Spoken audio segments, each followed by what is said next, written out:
On a chilly Thursday morning, I headed back to school, just like I did every other day. But that day felt a little different. As soon as I walked into the classroom, I noticed a new face among us. It was Monica, a girl from Italy. She sat quietly in the corner, looking a bit nervous but also curious. Our teacher, always friendly and welcoming, started the lesson by asking Monica about her life. "How have you been?" she asked, smiling warmly. Turns out they already knew each other. A year ago, Monica had been in one of the teacher's beginner classes. It was a short course, just 2 weeks long, meant for students who were just starting out, and it took place during the summer holidays. Monica had joined back then, fresh and eager to learn. Now here she was again, ready to dive deeper into her English journey.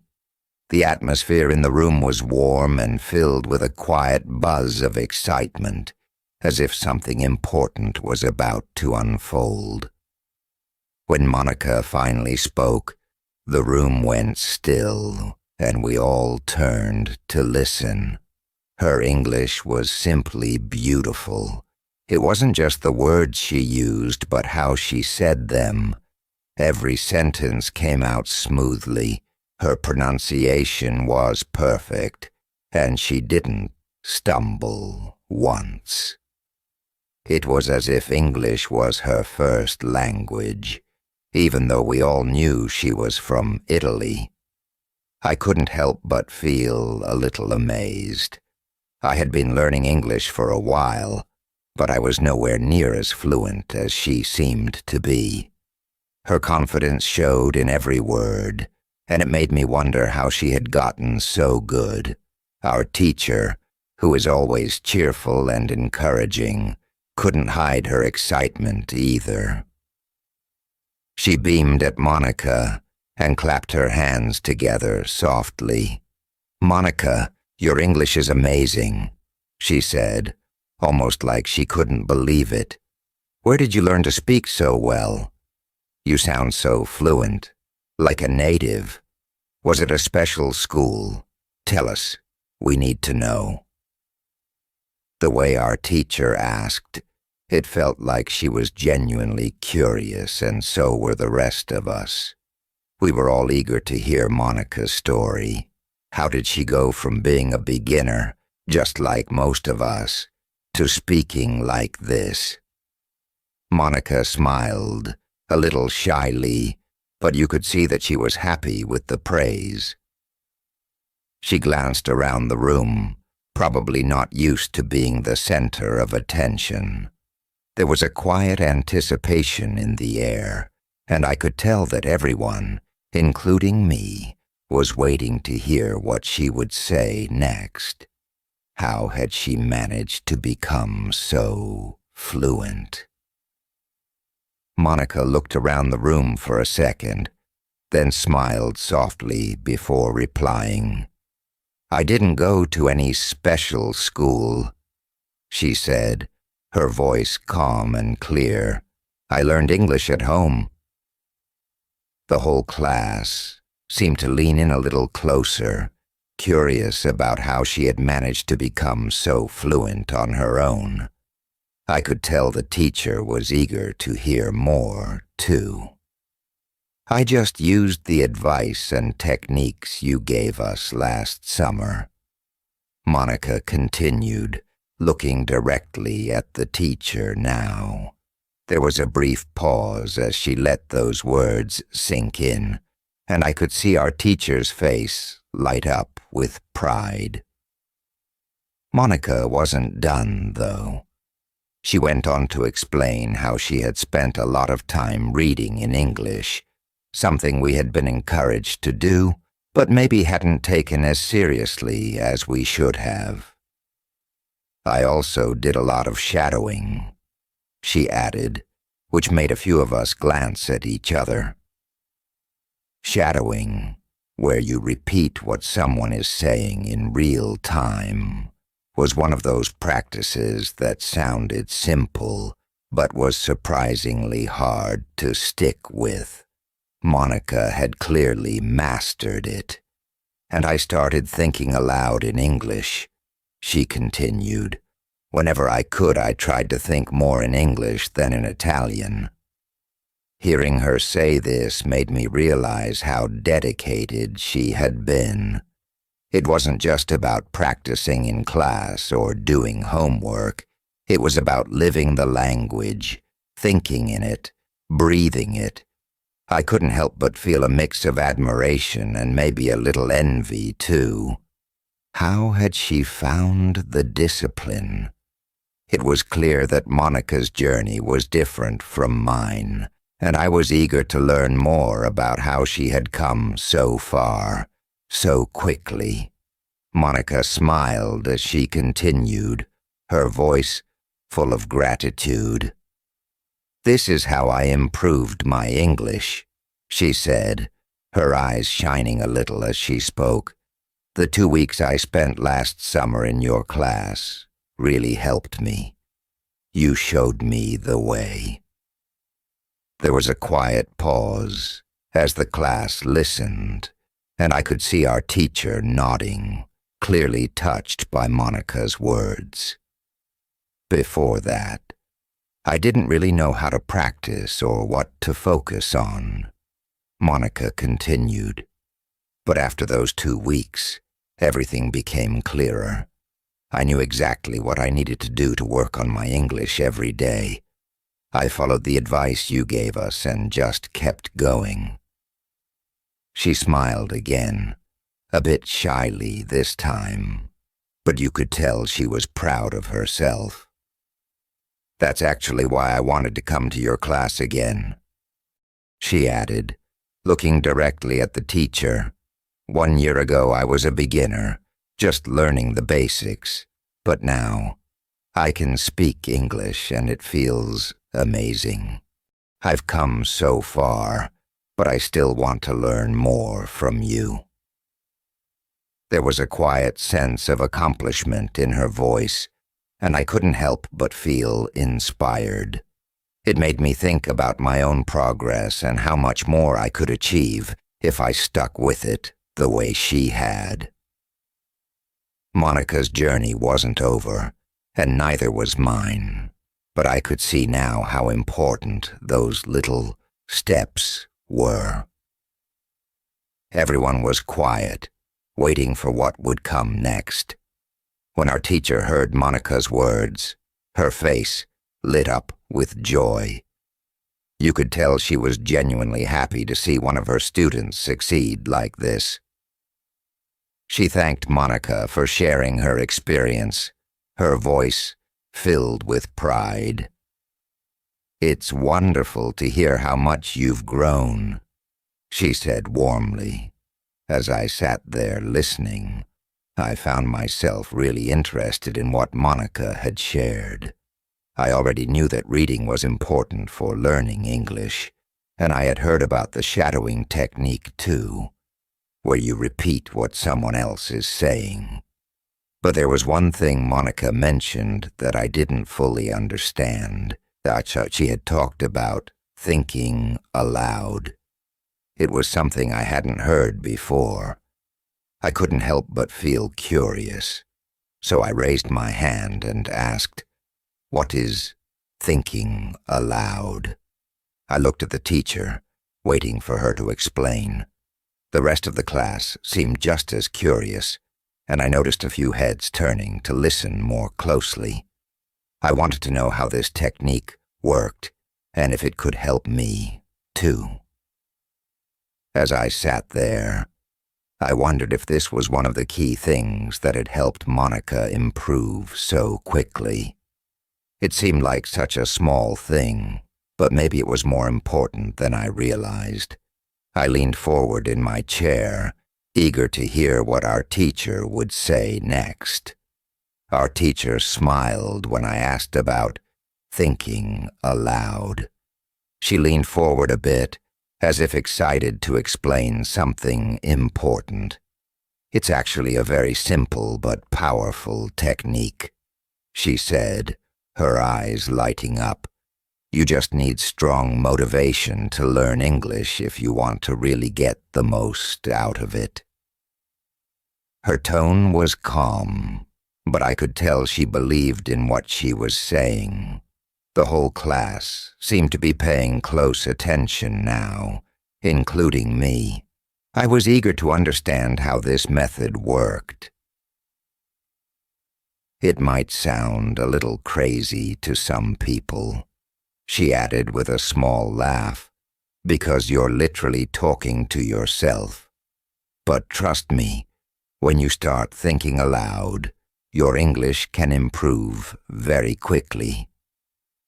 I could feel a ripple of curiosity spread through the room.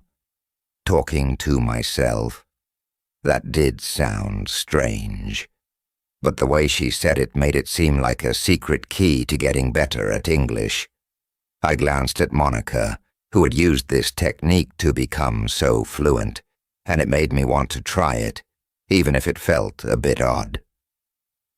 Our teacher didn't seem to think it was weird at all, though. In fact, she looked excited, like she couldn't wait for us to start using it ourselves. I couldn't help but wonder how this technique had worked for Monica, and if it would work for me, too. The idea of improving my English quickly was tempting, even if I had to talk to myself to do it. I could already feel a new sense of determination growing inside me. I raised my hand and said, "I have a strong motivation. I don't care if the technique sounds crazy. If it helps me improve my English, I want to learn it. Can you teach us how to do it?" I could feel my heart racing a little. I knew my English had gotten better since I came to England, but I was still looking for ways to improve faster. This sounded like it could be something really useful, even if it was a little strange. Our teacher nodded, a smile playing on her lips. "Okay, it's actually very simple," she began. "Normally you think in your native language all day, every day. That's just how our minds work. It's natural. But now what you need to do is start thinking in English instead of your native language." She paused, letting that sink in.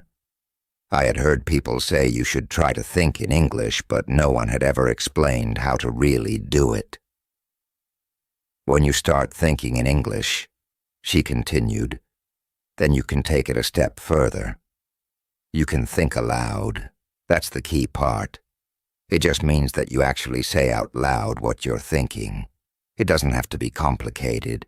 You can talk about what you're doing, what you see, or even just describe your day. The idea is to get used to forming your thoughts in English and hearing yourself speak them aloud. That's all there is to it." As she explained, it didn't sound as crazy as I had thought. In fact, it sounded pretty straightforward. I could feel myself getting excited about trying it. It was such a simple thing, but if it could help me get better at speaking and thinking in English, I was ready to give it a shot. I glanced around the room and saw that some of my classmates looked just as intrigued as I was. This could be the extra push we needed to take our English to the next level. I thought for a moment, and then said, "It looks very simple." "You said that this is a powerful technique, but why is it so powerful?" I could feel my curiosity bubbling up. I wanted to know more about how something that seemed so easy could make such a big difference in learning English. Our teacher smiled at my question, clearly pleased that I was interested. "That's a great question. Maybe you can ask Monica," she suggested. "She has been using this technique for a year now. She might have some good insights to share about what she has found out." I turned to Monica, who was sitting nearby. She looked a little surprised, but then nodded, her expression brightening. I could see that she was ready to share her thoughts. "I'd love to help," she said, her enthusiasm clear. "Thinking aloud really helped me a lot." As she spoke, I leaned in closer, eager to catch every word. Monica explained that at first it felt strange to talk to herself, but she quickly got used to it. "I started small," she said. "I would just describe my day or talk about what I was doing. At first it felt a bit silly, but soon it became natural." I could see that she was passionate about how this technique had helped her. "Over time, I found that I could express my thoughts more easily," Monica continued. "It also helped me remember words and phrases better. I started to feel more comfortable speaking English, and that made a huge difference." I listened closely, feeling a sense of inspiration from her journey. I wanted to experience that feeling too. "Now I think in English more often," she added. "It's like my brain has switched languages. It's powerful because it changes the way you think and communicate." I could feel a spark of excitement growing in me. If Monica could do this, maybe I could too. I was ready to give it a try, and I was determined to see how far I could go. Then our teacher turned to Monica and asked if she would be willing to share her experience with thinking aloud. Monica smiled and nodded, looking excited to talk about it. "No problem at all," she said cheerfully. "When I first started using this technique, it wasn't easy at all.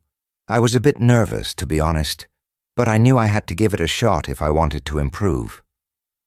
She took a deep breath and began to explain. "I started with very simple sentences. It was important for me to keep it easy at first.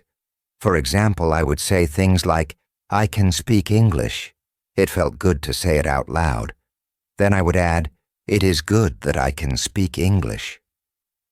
Just saying those sentences helped me feel more confident." Monica continued, her voice steady and clear. "After that, I would say, 'I want to be better.' It reminded me of my goals. I would also say, 'I need to practice every day.' That was a key point for me. I realized that to improve, I had to put in the effort regularly."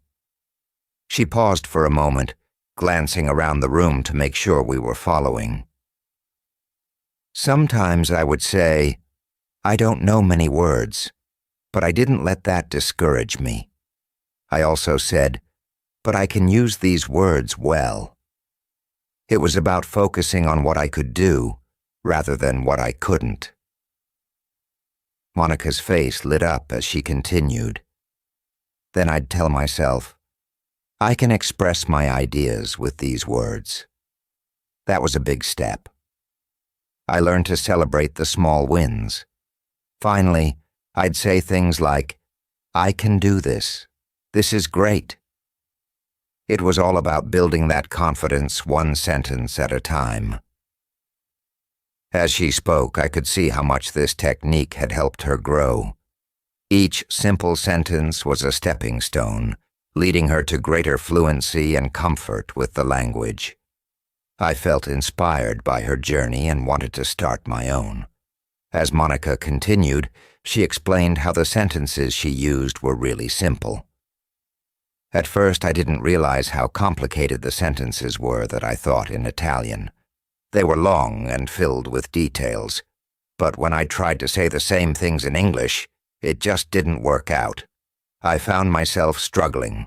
I couldn't express exactly what I wanted to say. She shared, her eyes thoughtful. I had to find a simpler way to express my thoughts. That was the tricky part, she admitted, looking around the room as if to see if we understood. Thinking in simple English was the hardest part for me. I would sit there trying to translate my thoughts, but it felt all jumbled up. Sometimes I would get frustrated because I wanted to say more, but I could only find these short sentences. She paused for a moment, recalling her struggles.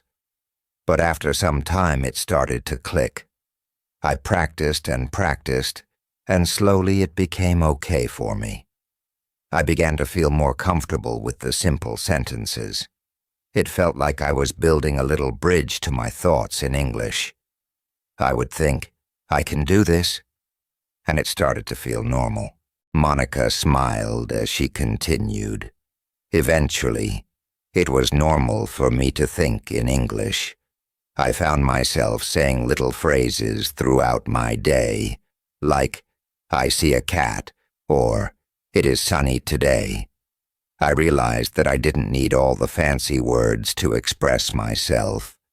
The simpler sentences worked just fine.